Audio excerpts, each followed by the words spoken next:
What things are charming sexy if you are attractive, but weird creepy if you are not? There was once a study where they had an attractive person stand on a street corner. He or she was described as brooding, mysterious or pensive by passers-by. Then they did it with an unattractive person who was described as creepy, weird or potential school shooter. I'll try and find it so I can link it, but it's up being good with kids if you're attractive. Oh, he's totally husband material. If you're ugly. OMG, he probably drives an ice cream truck, watch out Billy. This is why I only hold the door for people that are uglier than me. You're ugly and holding a door?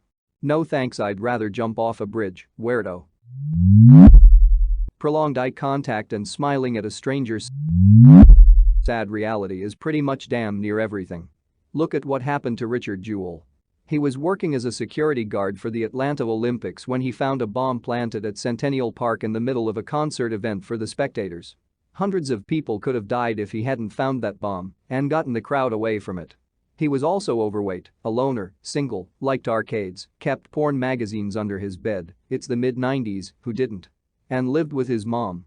Somehow this led to him being accused by the media of being the terrorist, and the months of thrashing he got in the media began not even a week after the bombing. Yes, the FBI considered him a suspect, but he was one of multiple suspects, and he was not considered a prime suspect over the many others that the feds were looking into. I don't think things would have gone the way it did for him if he looked more like James Dean than what he actually looked like. At least the Clint Eastwood movie about him was great. Paul Walter Hauser is one of my favorite actors, and he did Jewell justice. I've never heard of this. How did it end? He sued a bunch of publications, settled with all but one of them for undisclosed but very substantial payouts.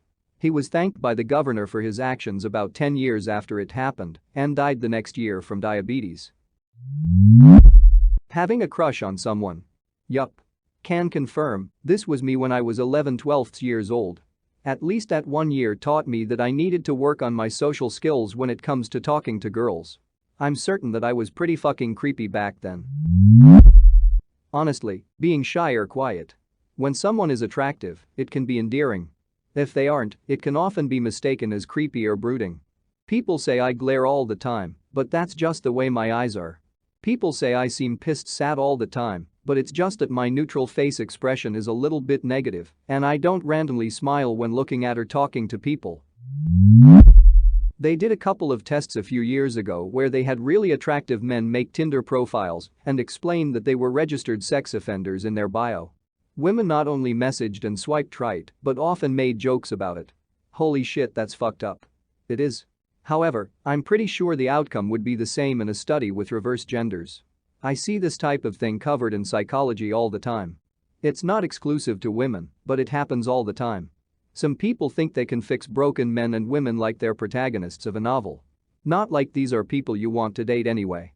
Anyone who willingly dates crazy probably has their own issues that they don't want to confront. So instead they focus on fixing other people's issues. Do you want to go on a date with me? You know what? Yeah. I've had a rough week and think I'd enjoy that. DM me. The entire 50 Shades of Grey character. That dude lives in a trailer and he's in prison tomorrow. He stalked her big time. He was super controlling and he pressured her into abusive sexual relationship for people calling it BDSM, it's not, etc. If he was anything but rich and handsome, all that would be major red flags and he'd probably be seen as a creep at least. Instead, he's romanticized AF, he just loves her but knows no better. As a guy, walking around outside without a shirt. You know what's funny is, at least from the angle of not being into the person, no matter what, I've almost found the opposite. I work out a lot and have a pretty decent body, albeit super pasty, but I almost never go shirtless unless at a pool or something like that because people will give me shit for trying to show off, but my friends who have rad dad bods can go shirtless with impunity.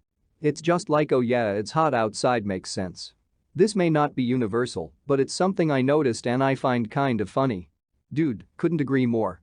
Because I work out, if I go shirtless or even if I wear a tank top, I'm showing off. But if a fat dude does it, he's just hot. I get hot too, you know. And besides, I work hard to be in good shape. I shouldn't have to hide my body because others feel insecure about their own bodies. 90% of the shirtless guys I've seen have been trying to show off their gym bodies though. It's awkward AF and nobody likes it.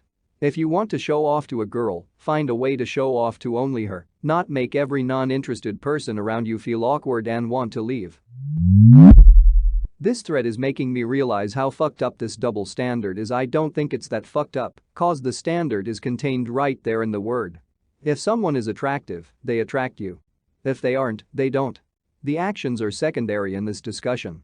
It is, but it is probably worth noting that there are some variables beyond genetics that impact attractiveness. Hygiene, confidence, attitude, lifestyle, and effort play a significant role in someone's attractiveness. I think at some level it makes sense to be more flattered if you are complimented by a clean, fit, well-dressed person than someone who reeks, is disheveled, and looks like they got their hair cut by their mom. Obviously a decent amount of it is genetics, and treated people based off this is pretty messed up, but I feel like this thread is slightly oversimplifying the issue. That whole dark brooding edginess thing intrigues a certain type of girl for good-looking guys. Otherwise you're just an asshole. Well, I mean, both are probably assholes, but you see what I'm saying. Edit. Oh, and in high school, early college, hothead badass versus psycho, I've been friends with all of these stock characters at some point or another, and there is definitely the kind of guy who can punch a hole in the wall and socially survive, and the kind that can't. Literally being nice. Non-attractive people. Ugh, he or she was so creepy. Totally hitting on me.